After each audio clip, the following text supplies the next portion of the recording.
जब जनता को नेताओं के किए हुए काम का इंसाफ वोट के माध्यम से करना होता है।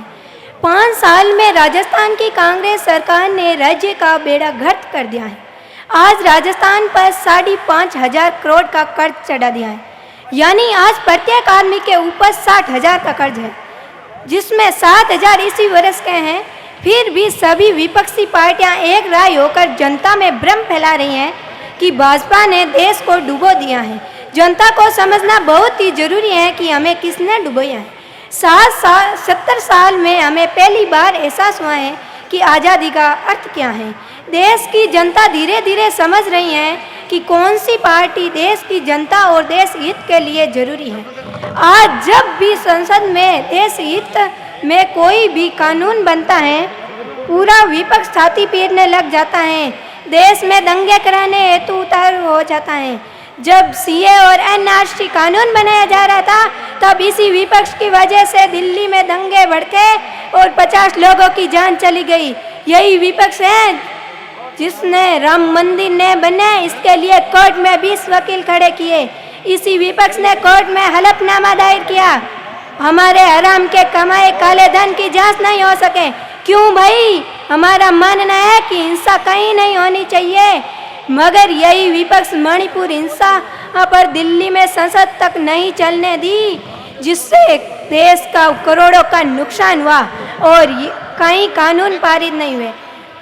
मगर यही लोग जब खुद की सरकार में कितने भी अपराध क्यों ना हो, चुप हो जाते हैं। प्रतापगढ़ में औरत को निर्वस्त्र कर घुमाया जाता है, या कन्यालाल का गला काट कर हत्या कर दी जाती है, या फिर 5 लाख कश्मीरी पंडितों की संपत्ति छीन कर निकाल दिया जाता है, तो सब मौन क्यों आ जाते हैं? क्या ये हिंसा नहीं है? हमारे देश में दोगले कानून बनाने वाले ही यही हैं। भारत माता का खाते हैं पीते हैं और भारत माता की जय नहीं बोलेंगे। क्यों भाई? यही लोग सनातन धर्म को खत्म करने की कसम खाते हैं। यही लोग बोलते हैं कि धारा 370 हटी तो तिरंगा उठाने वाले नहीं मिलेंगे। जब धारा 370 हटी तो वो कोर्ट पहुंच गए और बोलते हैं कि सत्ता में आएंगे तो वो धारा 370 वापस लाएंगे। आप ही बताओ, क्या ऐसे लोगों के हाथ में सत्ता होनी चाहिए?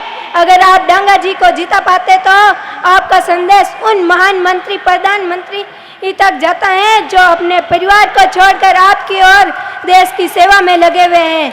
मोदी जी की वजह से ही दुनिया में देश की इज्जत बढ़ी है और दुनिया में 2-4 देश को छोड़कर बाकी सब देश भारत की हर बात को मानने के लिए तैयार रहते हैं। स्वामी विवेकानंद जी के बाद आजाद भारत का पहला प्रधानमंत्री है जिसने दुनिया को ये एहसास कराया है कि हम विश्व गुरु हैं। जय हिंद, जय भारत।